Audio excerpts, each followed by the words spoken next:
Dans cette vidéo, nous allons voir la puissance du modèle CAP pour justement atteindre un CAP au plus juste. Alors, ce modèle CAP est très intéressant parce que on se rend compte en fait de certaines négligences qu'on peut faire dans nos entreprises et qui fait que ça nous fait dévier de notre CAP initial.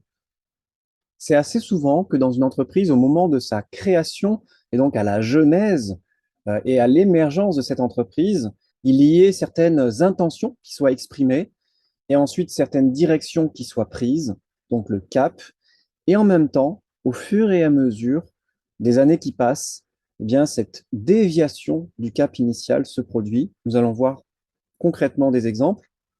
Mais en image, vous comprenez bien qu'un aéronef, quel qu'il soit, un avion, une montgolfière, lorsqu'il va partir vers une destination et qu'il y a à un moment donné, au départ de la trajectoire, une déviation de seulement 0,1 degré, et bien ensuite, à la fin, ça va vraiment amener une vraie différence dans l'atteinte de la destination finale avec peut-être 30 km, 300 km, 3000 km d'écart au bout du compte.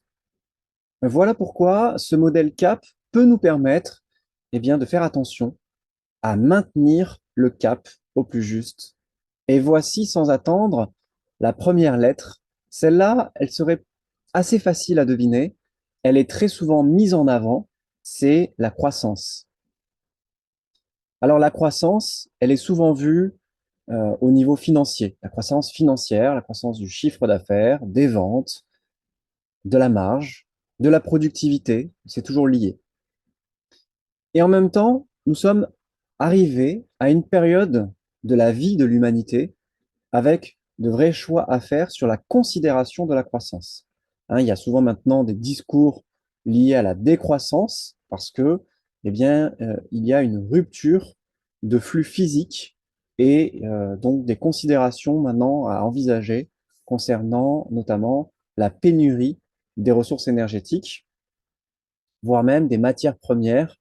C'est ainsi qu'émergent tout doucement d'autres indicateurs de croissance au sein de certaines entreprises, pour l'instant très minoritaires, qui sont des indicateurs de croissance, par exemple, du bien-être, de la passion.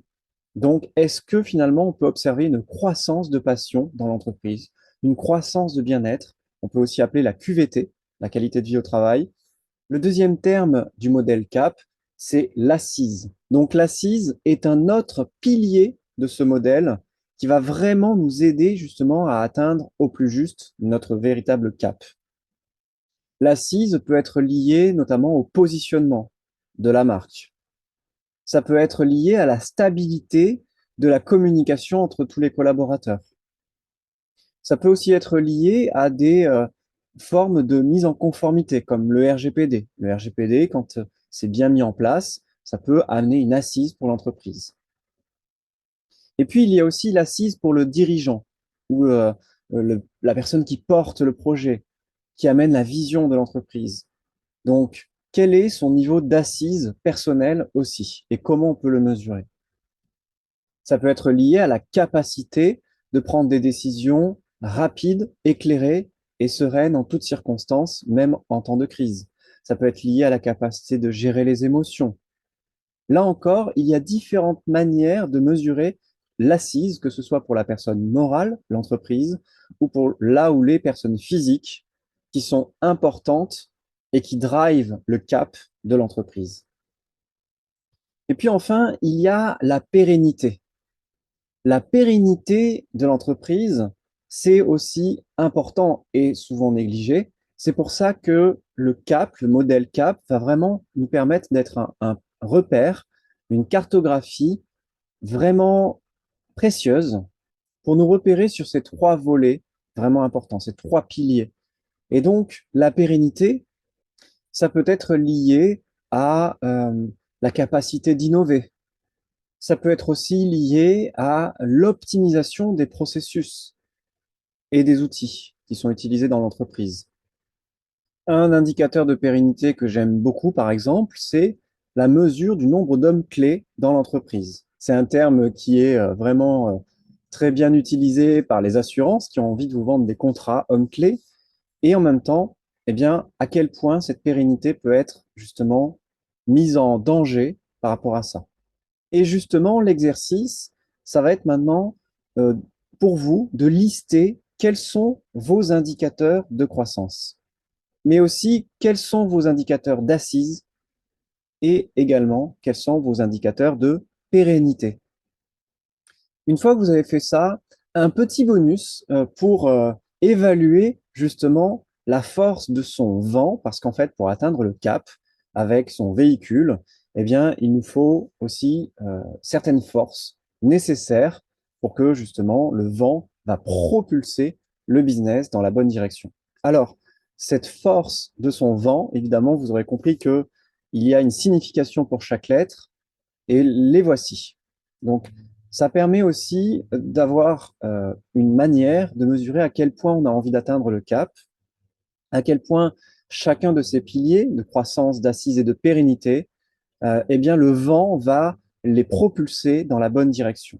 Donc, le V comme la volonté, E comme engagement, N comme la niaque, évidemment, et vous savez lire le T pour ténacité. Donc, vous pouvez mesurer à ce moment-là de 1 à 10 le niveau de volonté que vous avez pour atteindre le cap en termes de croissance, d'assises et de pérennité, le niveau d'engagement que vous avez, le niveau de niaque de 1 à 10 également que vous avez, et puis le niveau de ténacité que vous avez également pour réaliser ce cap. Alors après, vous pouvez mesurer pour vous, mais également pour l'ensemble de votre équipe. Voilà, donc vous pouvez comme ça évaluer avec un indicateur de 1 à 10 l'ensemble de ces éléments et vérifier que vous avez bien le vent en poupe pour atteindre votre cap, le cap qui compte pour vous. Et justement, petit exercice bonus de lister ici, comme si vous remplissiez les lignes, la vision idéale pour votre entreprise en termes de croissance, d'assises et de pérennité, et peut-être pour votre style de vie, pour vous-même en tant que dirigeant, dirigeante et voilà l'exemple que je peux vous donner me concernant, qui était pour 2018 à l'époque. Eh bien, en termes de croissance, c'était de dépasser les 2500 clients mensuels. Ça, c'était la vision idéale pour mon entreprise en termes de croissance. D'assises, c'était de documenter 60% du fonctionnement de l'entreprise au travers de procédures et fiches réflexes. Et en termes de pérennité, c'était que mon entreprise tourne à plus de 90% sans moi pendant au moins un an, donc 12 mois consécutifs. Et concernant mon style de vie, eh bien, en termes de croissance, c'était être payé pour voyager à travers l'Europe, d'assises, refaire le tour de ma raison d'être et le bilan de ma vie, et pérennité, vendre ma maison et libérer le crédit en épée de Damoclès pour aller vers de nouveaux horizons. Concernant mon cap de 2030, eh bien, voilà, je peux vous le partager aussi. Ça peut, comme ça, vous inspirer sur d'autres formulations.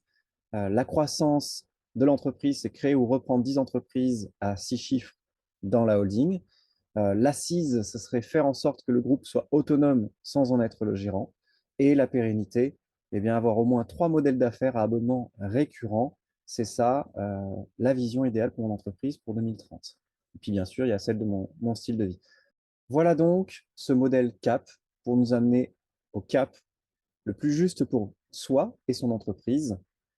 Comme vous avez vu, le niveau de richesse de 1 à 5 étoiles, j'avais mis une étoile. C'est un des modèles les plus, on va dire, faciles et rapides à appréhender, même si ça demande quand même un travail de réflexion et que selon le niveau de profondeur qu'on veut mettre dans ce travail de réflexion, ça peut prendre quelques minutes ou bien quelques heures en fonction de l'exploration que vous allez vouloir réaliser. Alors moi, je serais maintenant curieux de connaître vos indicateurs en termes de croissance, d'assises et de pérennité. Ça m'intéresse beaucoup que vous puissiez me partager ça en commentaire. Il y a une zone commentaire qui est dédiée ici sur cette page. Et donc, eh bien, ravi de pouvoir vous lire. Et à bientôt pour voir un autre modèle ensemble, une autre matrice si précieuse à la pérennité de nos entreprises.